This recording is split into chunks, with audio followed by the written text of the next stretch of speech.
I'd like to open with a thanks to our fans, for our group to show out and show up and wear the pink like they did. I thought it was an incredible testament to our fans' humanity and just the power of sports is pretty impressive when you talk about putting a stadium together to wear pink in honor of opposing teams, coaches, life. I think that's honorable, and I appreciate them doing that. I appreciate them showing up. I appreciate the numbers, even with the weather we had last night and the heat today. I'm proud of our players. I thought that their approach to this playing this game and this team, they approached this team with a lot of respect, which I did too. I still think that they play in one of the tough conferences, and they've got a good football team. We played probably better today, at least defensively, than we had been playing, and had some tough contested plays on the outside. And then offensively, I thought we mixed tempo and playing the ball well and did some good things. But that's football, and we got to continue to improve, and we got to show improvement this week for sure. Coach, I was going to ask you, you did talk up Arkansas State pretty good, but did you feel like your team took some steps both offensively and defensively that might have been missing a little bit for a few weeks? I don't know. Once I realized they struggled to run the ball there in the first half. I thought they would have a little more success being able to run it, and we played more physical up front, and we're able to play, looser coverages and some things to help guys out. And I thought the up front played well. I thought that the linebackers added in and did some things that created problems for them, and it helped us be free to play some different things. So I thought they played well early, and it helped kind of set the tone that the offense scored on those opening possessions. Kirby, I know you judge games on a bunch of different things, but how much does that shutout mean to you? Well, for me personally, it's not a lot. For the defense, I want that for them. I want that reward for them. I want it for the coaching staff, for Dan, Shu, and Trey, Charleston, all the GAs and assistants who spend countless hours staying up there and game planning for every little thing that you can get. And you might plan for 1,000 things a week, and you only get 10 of them. And for it to pay off and get a shutout, and for the kids who practice so hard, and so many guys played for defense. I don't know how many we played, but we had a lot of guys.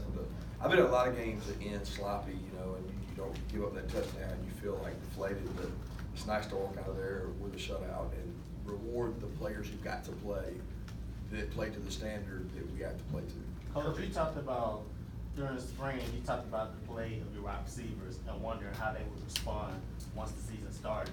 Just 3 games into the season, how would you just evaluate the play of those receivers?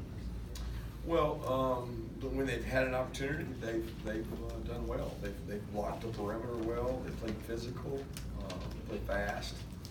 A lot of guys have got to play. We haven't had a lot of drops. We've had some lack of execution that has to improve to get to where we want to go, and they continue to improve. I'm proud of them for all the words and all the criticism that was out there for them, or concern, I should say, that was out there for them, and I think they've responded well to that. But we just don't have a deep group there. We're thin and wide out, and it's tough. Those guys are going down. Can you talk about the learning curve that Pickens has been on? It seems like each week, right before our eyes, we're seeing more from George.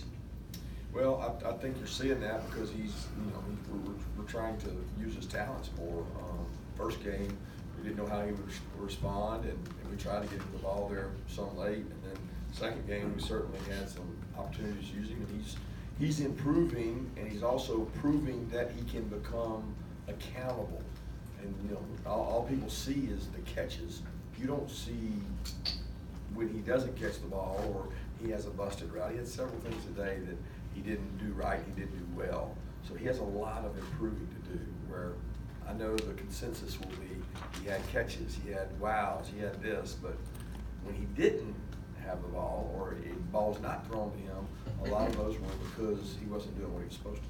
Coach, after the season opener, you talked about DeAndre Swift and the possibilities of him being more successful if he could do things like just look for ways to make different cuts, to get more yards, to be a better competitor and kind of contribute to the team overall, versus just looking at it from the perspective of, hey, I can make guys miss. So what you saw in him today, what you've seen in him since the season opener, are you seeing his skill sets evolve? Yeah, the big skill set I'm seeing involved with him is his impact on others. He's always had this skill set of making people miss. He's fast, he can catch, he's elusive. He's running with more power now, but I think his biggest skill set is making sure that other people are buying into the principles and values of the organization. And that means if we're going to a pregame meal, or we're going somewhere for a walkthrough, or we're going to a meeting, or we're on the sideline, his impact is much more important there than it is just what he does with the ball. Because he's always been able to do that with the ball. His ability to tell a young player that's not how we do things is way better than me telling him that. And when Swift does that, that has a huge impact on the confidence of our team, and it gets buy-in.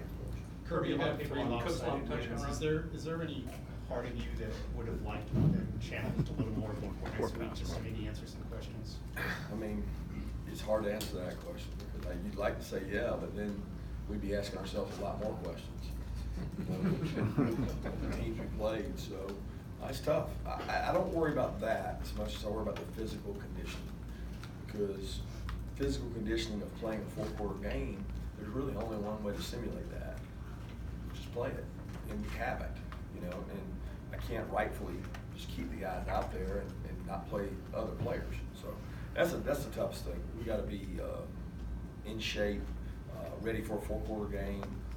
The rest of the season, it's going to be that way. I'm not talking about next week. I'm just looking at the outlook. You got to be able to play four quarters.